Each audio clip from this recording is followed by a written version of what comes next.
This video will have major spoilers of the entire film, fair warning. I remember in 3rd grade looking at the calendar section in the newspaper and seeing a poster for Ghost World. I assumed with that title it was a horror movie, so when my uncle bought the DVD, I watched it and obviously realized that it wasn't a horror movie, but I loved it.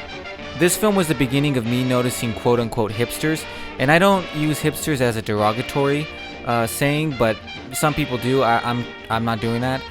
But I mean, let's be honest, it's a stereotype. They hate everybody and make fun of everything.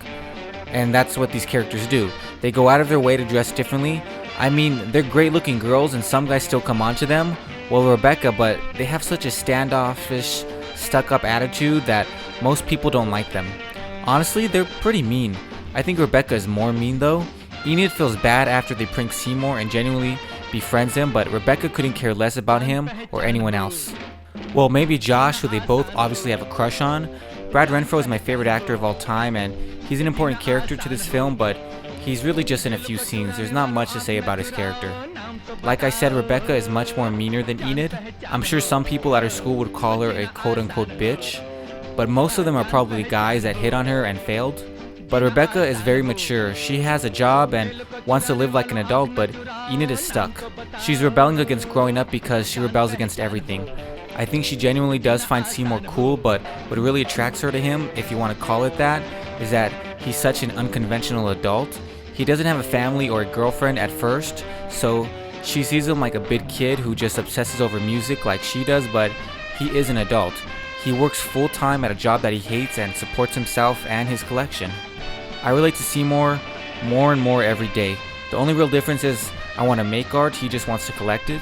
Well, you think it's healthy to obsessively collect things? Can't connect with other people, so you fill your life with stuff.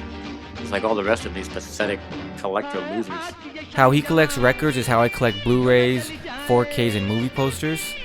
Seymour and Enid live in a past that they were never present for. They remind me of a quote from a film called Greenberg.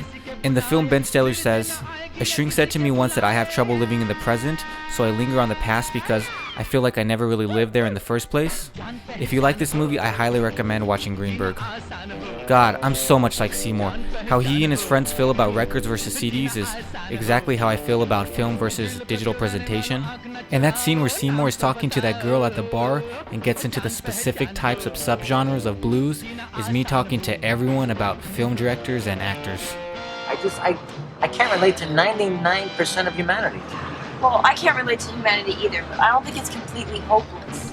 I think Enid is an artist who doesn't know it yet. Enid draws the world and characters around her, and she has a genuine talent unlike her stuck-up classmate, which is praised for her lame, on-the-nose art pieces. But the world that these characters live in is surrounded by boring corporate businesses that suck the life and creativity out of even the most creative things like movies and music. Things like this either kill an artist's creativity or add fuel to the fire. Let's be honest, Enid kind of ruins Seymour's life. She gets him fired and he breaks up with the first girl he's dated in years because she leads him on. I'm pretty sure he's living with his mom at the end, but he takes it on the chin and moves on with his life through therapy and time. I'm sure this isn't the first time a girl has destroyed Seymour. You could argue that Seymour and Dana weren't right for each other, but she was the best he could ever hope for. He even says he doesn't want to date a girl with his interests. He hates his interests. He just wants someone who isn't a complete idiot and is remotely attractive. And that's Dana. Yeah, there would be a lot of compromises on both sides. Mostly Seymour's, because you can see that he's a pushover, but guys like me and Seymour have to take what they can get. He's never going to meet a girl with the same interests. Enid has some of the same interests, but she's just too young and immature for him. There was a few years where I disliked Enid for what she did to Seymour, but she really just reminds me of a girl who destroyed me years ago. I like Enid. I like everyone in this film. I think this movie is hilarious and I crack up laughing every time I watch it. Learn the rules. You learn the rules. We Greeks invented democracy. You also invented homos. Fuck you. You wish. You're buy me dinner first. Well, why do you want it? I mean, it would look stupid on you anyway. God, fuck you. Are we in slow motion here? Oh, what are you, hypnotized? Have some more kids, why don't you? Jesus Christ, move it! Okay, well, we'll see you later, Josh. Josh, what you goddamn doing? Clean up that fucking mess.